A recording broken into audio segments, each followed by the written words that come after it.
오늘 우리가 함께 볼 하나님의 말씀은 민수기 16장입니다. 민수기 16장 20절부터 22절까지 말씀, 민수기 16장 20절부터 22절까지 말씀을 제가 봉독합니다. 여호와께서 모세와 아론에게 말씀하여 이르시되 너희는 이 회중에게서 떠나라. 내가 순식간에 그들을 멸하려 하노라.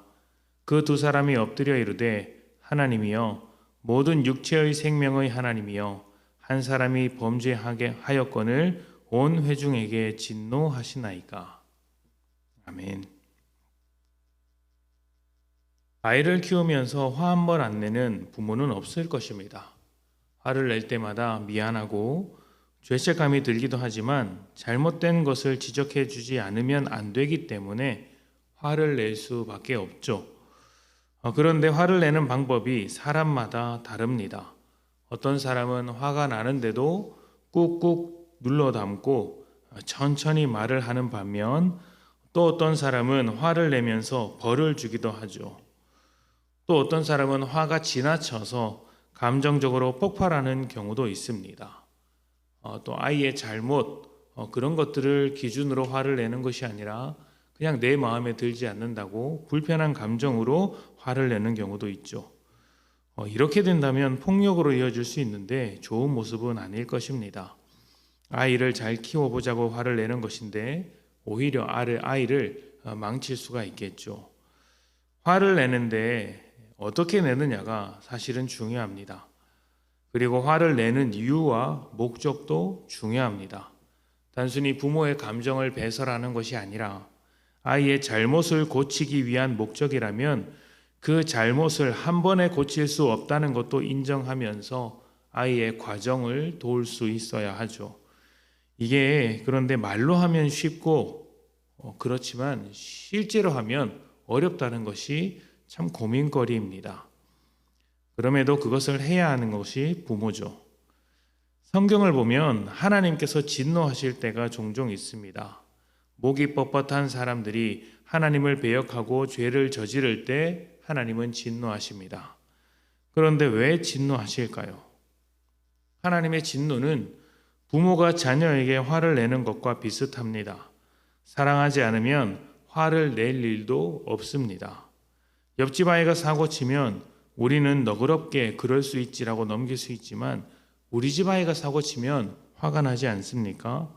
사랑하면 잘 되기를 바라기 때문에 못 사는 것을 보면 안타깝고 또 사고를 치면 그렇게 하면 안 되는 그런 마음이 들기 때문에 화가 나는 것이죠. 하나님의 진노라고 표현된 장면들도 사랑과 안타까움에서부터 출발한다는 것을 기억해야 합니다.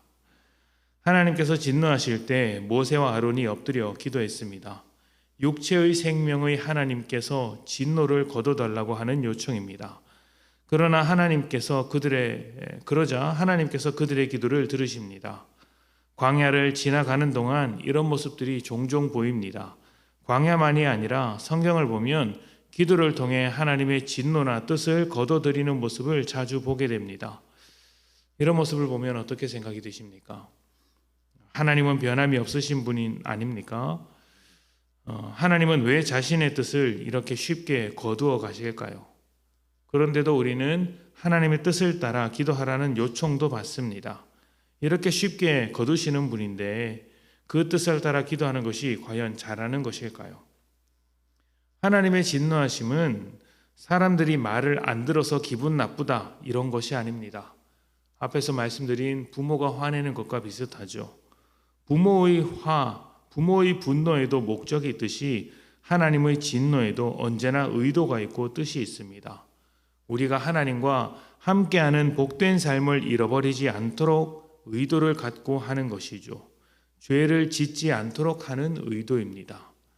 화를 내는 것이 아니라 돌아오도록 하는데 의도가 있기 때문에 돌아오겠다고 기도하면 그 기도를 냉큼 받아주시죠. 어차피 하나님은 이스라엘 백성을 가나안 땅으로 들어가게 하시겠다고 약속하셨고 또 지금 우리에게는 끝까지 함께 하시며 사랑의 약속을 해 주셨지 않습니까? 하나님의 신실하심이란 끝까지 사랑하는 것이기 때문에 진노마저도 사랑 안에서 하고 있는 것이죠. 부모의 사랑이 분노로 나타나지만 그 분노로 인해 자녀를 버리거나 포기하지 않듯이 하나님의 진노도 똑같이 진노하시지만 우리를 버리거나 포기하지는 않습니다. 그래서 하나님께서 어느 정도의 선을 지켜주신다는 것이죠. 모세의 기도는 하나님의 이러한 마음을 알기 때문에 하나님의 사랑과 긍휼과 약속을 의지해서 하는 기도입니다. 모든 육체의 생명 되신 하나님께 하는 기도인 것이죠. 아이가 잘못해서 화가 머리 끝까지 났어도 아이가 잘못했다고 하면서 품에 안기면 안아줄 수밖에 없는 게 부모입니다. 그렇게 안아주면서 또 속아주죠. 다음부턴 절대로 안 그랬으면 좋겠다, 이런 바람을 가지고 분노도 삼키는 것 아닙니까? 하나님도 그러십니다. 우리가 잘못했더라도, 실수하고 넘어졌더라도 하나님은 우리의 약점과 죄성을 다 아시는 분이기 때문에 끝내 받아주십니다. 결국 자녀를 품에 안게 되는 부모처럼 하나님도 결국에는 우리를 품고 안아주시는 것이죠.